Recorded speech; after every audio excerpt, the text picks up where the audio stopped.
नाज़रीन, दादू में 2018 में कॉन्ट्रैक्ट ते भर्ती थियल GST उस्तादनि पारां पको न करण ख़िलाफ़ एहतजाज कंदे पको करण जो मुतालबो कयो आहे। उन हवाले सां ॾिसूं था मुश्ताक शाहानी जी हीअ रिपोर्ट। 2018 में IBA जे थ्रू 170 JESTs ऐं ECTs भर्ती कया विया दादू में, ऐं पूरी सिंध में 4.5 खां 5,000 भर्ती कई वई। उन्हनि खे इहो ॼाणाए उन्हनि जी इंक्रीमेंट रोकी वई त तव्हां कॉन्ट्रैक्ट ते आहियो, छा ॿियनि खातनि में कॉन्ट्रैक्ट ते भर्ती कोन थींदी आहे, छा उन्हनि जी बि इंक्रीमेंट रोकी वेंदी आहे या सिर्फ़ु असांजी रोकी थी वञे। उन खां पोइ असांजा दोस्त जेके ॿिया डिपार्टमेंट छॾे आया आहिनि, को पुलिस मां आयो आहे, को ॿिए डिपार्टमेंट मां आयो आहे, पंहिंजूं वधीक सैलरी छॾे करे हिते आया आहिनि। उन्हनि जी सैलरी जेका आहे उहा घटि कई वई आहे। उन्हनि जे लाइ असां पे प्रोटेक्शन जी डिमांड था कयूं। उन खां पोइ जेका नई भर्ती थिए थी त साईं अली अकबर लिगारी साहिबु हिकु लाइव कचहरी में चयो त तव्हांजी जेका नई बैच अचे थी उहा रेगुलर थींदी ऐं तव्हां जेके आहियो अञा कॉन्ट्रैक्ट ते हूंदव तव्हां उन्हनि खां जूनियर थींदव। इहो किथां जो प्रिंसिपल आहे साईं, त जेके पहिरियां आया आहिनि उहे जूनियर हुजनि ऐं जेके बाद में अचनि उहे अची सीनियर थी वञनि, उन्हनि खे अची प्रोमोशन मिलनि, उन्हनि खे इंक्रीमेंट मिले।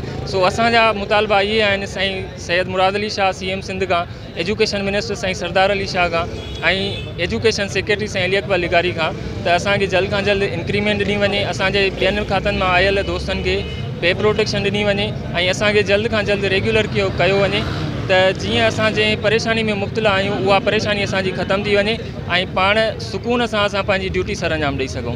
Thank U. असां अॼु दादूअ जा 170 JEST उन जे करे गॾु थिया आहियूं त असां 2018 में IBA जे थ्रू JEST ऐं ECTs थिया हुयासीं। उन में उन्हनि असांखे 2018 में खयो ऐं 2019 में असांखे उन्हनि ऑर्डर ॾिनो। हाणे असां जो एहतजाज जो सबबु इहो आहे त असां चाहियूं था त असांखे डेट ऑफ अपॉइंटमेंट खां रेगुलराइज़ कयो वञे, असांजा इंक्रीमेंट जेके आहिनि उहे असांखे ॾिना वञनि, इन जो 3 सालनि जो जेको कॉन्ट्रैक्ट पीरियड आहे उहो ख़तमु कयो वञे, असांखे डेट ऑफ अपॉइंटमेंट खां रेगुलर कयो वञे। छो जो जेके 2021 वारी नई बैच खणनि था साॻी IBA उन्हनि खे भर्ती करणु वञे थी ऐं उन्हनि वटि प्रोफेशनल डिग्री बि न आहे। असां प्रॉपर तरीक़े सां प्रोफेशनल टीचर्स आहियूं, BEd ऐं MAd होल्डर आहियूं असां, त असां सां इहा नाइंसाफ़ी छो? जीअं त अॼु असां हिते दादूअ में जेके गॾु थिया आहियूं, असां मुसलसिल 3 सालनि खां वठी सरापा एहतजाज आहियूं, जिन में असांखे असांजी सालाना इंक्रीमेंट जेका आहे उहा असांजी बहाल कोन कई थी वञे ऐं ॿियो जेका नयूं पॉलिसियूं जेके ॾींहों ॾींहुं अमेंडमेंट थियनि थियूं पियूं, जीअं हिनमहिल तव्हांखे ख़बर हूंदी त 2021 जी बैच खई वई आहे, जंहिंमें IBA सखर, जीअं असां खां ई IBA सखर टेस्ट वरिती हुई तीअं ई हिननि खां बि IBA सखर वारनि टेस्ट वरिती आहे। पर फ़र्क़ु सिर्फ़ु एतिरो आहे त असां ऑफिशियल डिग्रियुनि ते जेको आहे तैनात थियासीं,